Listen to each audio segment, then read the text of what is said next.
අපි අද බලමු අපි කන කෑමවල ප්‍රෝටීන් තියෙනවනේ ප්‍රෝටීන් පරීක්ෂණය කොහොමද කරන්න කියලා. ඒ සඳහා මම කෙමිකල් දෙයක් කරන් තියෙනවා. එකක් තමයි කොපර් සල්ෆේට් ද්‍රාවණය, අනිත් එක තමයි සෝඩියම් හයිඩ්‍රොක්සයිඩ් ද්‍රාවණය. මේ දෙකම එකතු කරාම මේකට අපි කියන්නේ බයුරේට් ද්‍රාවණය කියලා. හරි. අපි ඉස්සෙල්ලාම බලමු බිත්තර සුදු මදවල ප්‍රෝටීන් තියෙනවද කියලා. ඉස්සෙල්ලාම අපි කොපර් සල්ෆේට් ද්‍රාවණයෙන් ටිකක් දාගමු. ඊළඟට සෝඩියම් හයිඩ්‍රොක්සයිඩ් ද්‍රාවණයෙන් ටිකක් දාගමු. පේනවද ලස්සන දම් වර්ණය? මේක තමයි ප්‍රෝටීන් වල බයුරේට් පරීක්ෂණය හැමුවේ වර්ණය.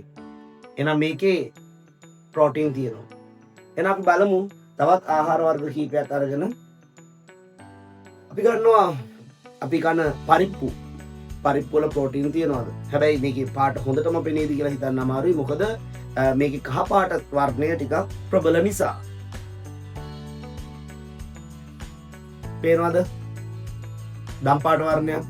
ඒ කියන්නේ අපි කන පරිප්පු වල ප්‍රෝටීන් තියෙනවා. ඊළඟට මම ගත්තා ඔයාලා හිතන්නේ නැති ද්‍රාවණයක්. මේ තියෙන්නේ පොල් කිරි. බලන්න පොල් කිරි වලක් තියෙනවද කියලා.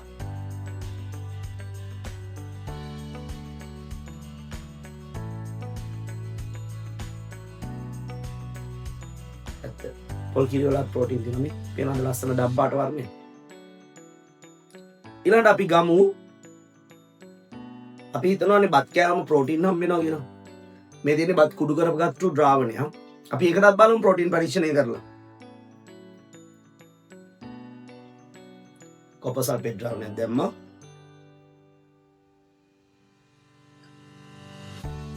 බලන්න මේ දම් වර්ණය නෙමෙයිනේ ඇවිල්ලා තියෙන්නේ. නිල් පාට උනාට මේක නෙමෙයිනේ වර්ණය.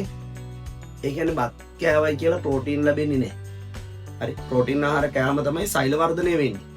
බත් ගිල්ල කියලා සෛල වර්ධනය වෙන්නේ නැහැ. ඒකයි මව් කුස තුල ඉන්න අම්මලාට දරුවා හම්බෙන්න ඉන්න අම්මලාට ප්‍රෝටීන් ජනක ආහාර වැඩිපුර කන්න කියන්නේ. පැහැදිලි?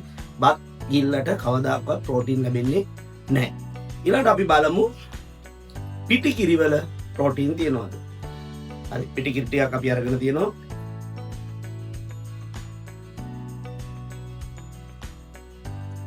පේනවද? නිල් පාට අතරින් දම් පාට වර්ණය. ඒ කියන්නේ පිටි කිරි වල ප්‍රෝටීන් තියෙන බව. ඒ කියන්නේ වර්ණ ටිකක් පේන අඩු වෙන්නේ අර සුදු පාට වර්ණය නිසා.